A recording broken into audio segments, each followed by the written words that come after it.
ทิ้งทับ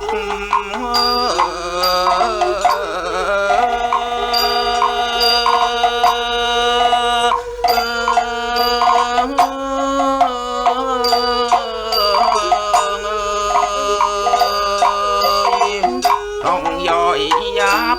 พ่ายแพ้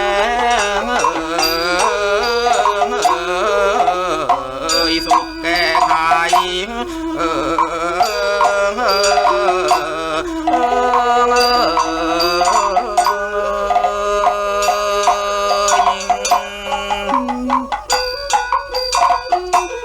มาใส่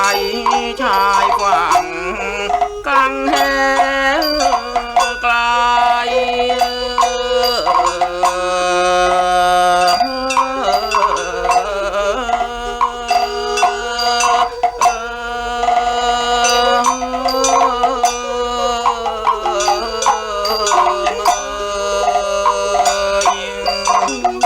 ทะเลใหญ่ขวางหน้าเข้าตาจน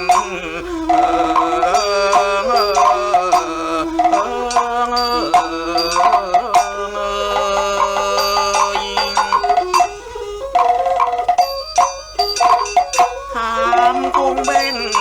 ที่ปรึกษาอาจารย์ใหญ่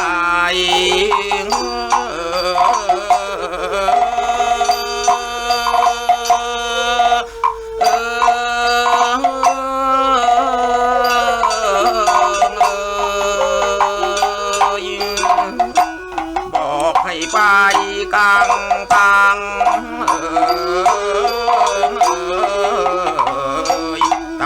พหล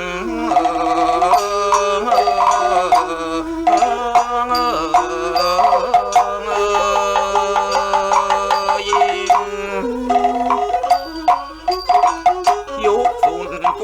วนรบแทนด้วยแผนกล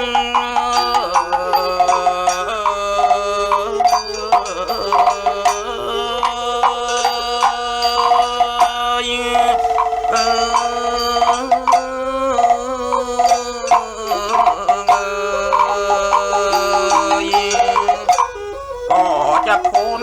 วอดวาย